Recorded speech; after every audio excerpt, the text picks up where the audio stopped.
ખબર છે ભારતનું અસલી આર્થિક દિલ ક્યાં ધબકે છે? મોટા શહેરોમાં નહીં, પણ આપણા દેશના ગામડાઓમાં. નમસ્કાર.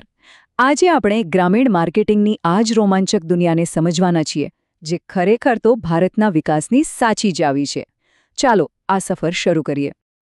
જરા આ આંકડા પર નજર કરો. 65%. આ માત્ર એક નંબર નથી. આ ભારતની લગભગ 2/3 વસ્તી છે. વિચારો, આ એક એવું જબરદસ્ત બજાર છે જેમાં કલ્પના બહારની તકો છુપાયેલી છે. જે કોઈપણ કંપની આ બજારને બરાબર સમજી લેશે એ જ ભવિષ્ય પર રાજ કરશે.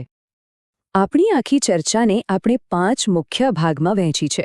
સૌથી પહેલા આપણે સમજીશું કે ભારતનું ગ્રામીણ ક્ષેત્ર ખરેખર કેટલું શક્તિશાળી છે. પછી આપણે ત્યાંના ગ્રાહકના મનને વાંચવાનો પ્રયત્ન કરીશું. એ સમજ્યા પછી આપણે સફળતાનો મંત્ર એટલે કે માર્કેટિંગ મિક્સ વિશે જાણીશું.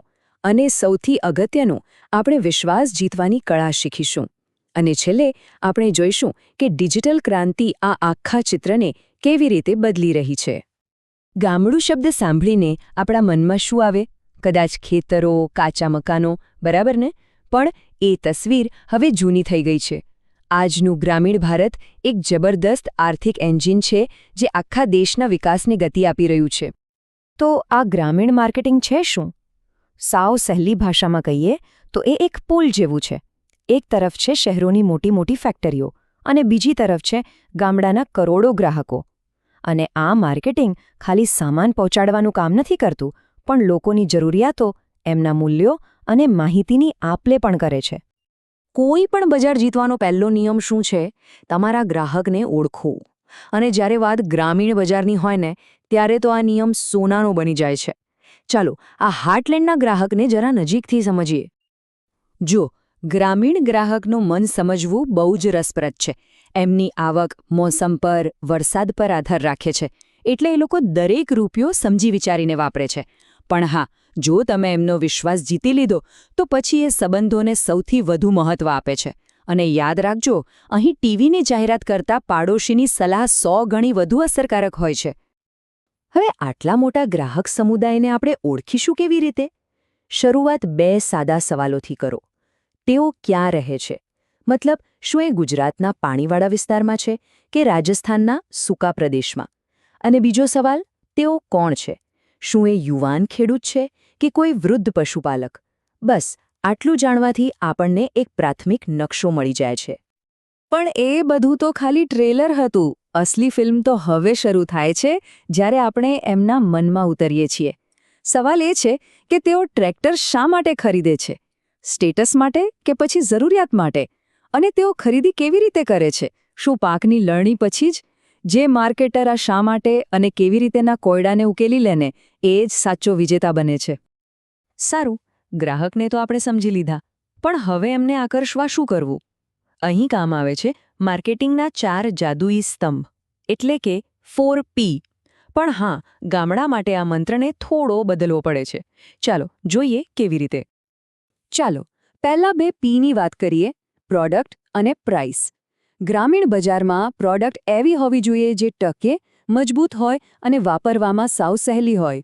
અહીં શેમ્પૂની મોટી બોટલ નહીં, પણ 5 રૂપિયાનું પાઉચ વધુ વેચાય છે. અને કિંમત એ પોસાય તેવી હોવી જોઈએ. 100 રૂપિયાને બદલે 99 રૂપિયાની કિંમત એક માનસિક અસર કરે છે. અને હપ્તાનો વિકલ્પ તો સોનામાં સુગંધ ભળવા જેવું કામ કરે છે. હવે બાકીના 2 P. પ્લેસ એટલે કે તમારો સામાન ગામના છેવાડા સુધી પહોંચશે કેવી રીતે?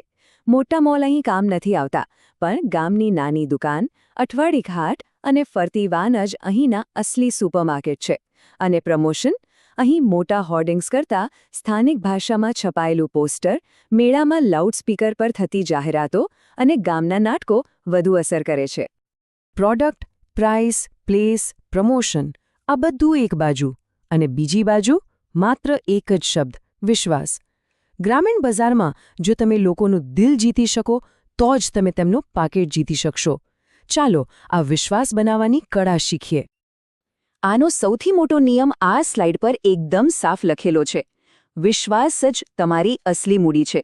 અહીં લોકો બ્રાન્ડ કરતાં વ્યક્તિ પર વધુ ભરોસો કરે છે. એકવાર તમે વિશ્વાસ જીતી લીધો તો સમજો કે ગ્રાહક લાંબા સમય સુધી તમારી સાથે જોડાઈ ગયો. તો સવાલ એ છે કે આ વિશ્વાસ જીતવો કઈ રીતે? એના બે અચૂક રસ્તા છે. પહેલું, ગામના સરપંચ કે શિક્ષક જેવી આદરણીય વ્યક્તિ પાસે જાઓ. જો એ તમારી પ્રોડક્ટની ભલામણ કરશે તો આખું ગામ એમની વાત સાંભળશે. અને બીજું, લોકોને પ્રોડક્ટ જાતે વાપરવા દો. એકવાર તેઓ અનુભવી લેશે કે તમારો પંપ વધુ પાણી ખેંચે છે, પછી તમારે કંઈ કહેવાની જરૂર જ નહીં પડે. બીજું, ટાઈમિંગ. સમય બહુ જ મહત્વનો છે. દિવાળી પર કે પછી પાકની લણણી પછી જ્યારે લોકોના હાથમાં પૈસા હોય ત્યારે વેચાણની તક આપોઆપ વધી જાય છે. અને હા, એક ગુપ્ત હથિયાર છે ગામની મહિલાઓ. તેમના જે સ્વસહાય જૂથો છે એ માત્ર પૈસાની બચત નથી કરતા, પણ વિશ્વાસ અને વિતરણનું એક અતૂટ નેટવર્ક પણ છે. તો ચાલો ફટાફટ આખી વાતનો સાર સમજી લઈએ. આ 5 સુવર્ણ નિયમો બસ મગજમાં રાખી લો. એમની ભાષામાં વાત કરો, સંબંધો બનાવો, ધીરજ રાખો કારણ કે વિશ્વાસ એક દિવસમાં નથી બનતો, અને પરંપરાને માન આપીને ટેકનોલોજીનો સમજદારીપૂર્વક ઉપયોગ કરો. આ જ સફળતાનો મંત્ર છે. અત્યાર સુધી આપણે જે વાત કરી એ તો હતી વર્તમાનની. પણ હવે ગ્રામીણ ભારતનું ભવિષ્ય કેવું છે? જવાબ છે ડિજિટલ. ટેકનોલોજીની એક નવી લહેર ગામડાના ચહેરાને ઝડપથી બદલી રહી છે, અને તેની સાથે માર્કેટિંગના નિયમો પણ.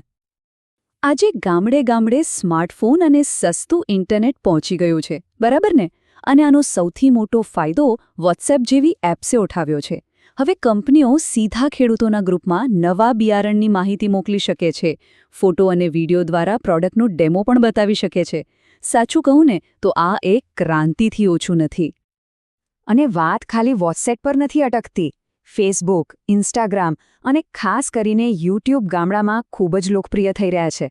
જરા વિચારો, એક ખેડૂત યુટ્યુબ પર ટ્રેક્ટર કેવી રીતે રિપેર કરવો એવો વિડીયો જુએ છે. આ માત્ર જાહેરાત નથી, આ તો શિક્ષણ અને સશક્તિકરણ છે. જે બ્રાન્ડ આવો મદદરૂપ કન્ટેન્ટ આપશે તે જ ગ્રાહકોનું દિલ જીતશે. આ ડિજિટલ ક્રાંતિ ખાલી વાતચીત પૂરતી નથી. આજે ગામની નાની દુકાન પર પણ QR કોડ જોવા મળે છે. UPI દ્વારા જે પેમેન્ટ થાય છે એનાથી વ્યવહારમાં પારદર્શિતા આવી છે, અને એનાથી વિશ્વાસ વધે છે. અને Google મેપ્સ પર દુકાનનું સરનામું હોવાથી તેની વિશ્વસનીયતા પણ વધે છે. આ નાની નાની બાબતો બહુ મોટો બદલાવ લાવી રહી છે. તો આ આખી વાતનો નિચોડ શું છે? આ સ્લાઇડ એને બહુ જ સરસ રીતે સમજાવે છે. ગ્રામીણ બજારને માત્ર વેચાણની જગ્યા તરીકે જોવાનું બંધ કરવું પડશે. એ તો ભાગીદારી અને સાથે મળીને વિકાસ કરવાનું ક્ષેત્ર છે. અહીંનો અભિગમ વેપારી નહીં, પણ સંબંધો પર આધારિત હોવો જોઈએ. તો અમે તમને આ એક મોટા સવાલ સાથે છોડી જઈએ છીએ. પરંપરા અને ટેકનોલોજીનું આ અનોખું મિલન ગ્રામીણ ભારતના ભવિષ્યને કેવો આકાર આપશે? એક વાત તો પાક્કી છે, આવનારું દશક ગ્રામીણ ભારતનું જ હશે. અને જે આ બદલાવને સમજશે તે જ ઇતિહાસ રચશે. વિચારતા રહેજો.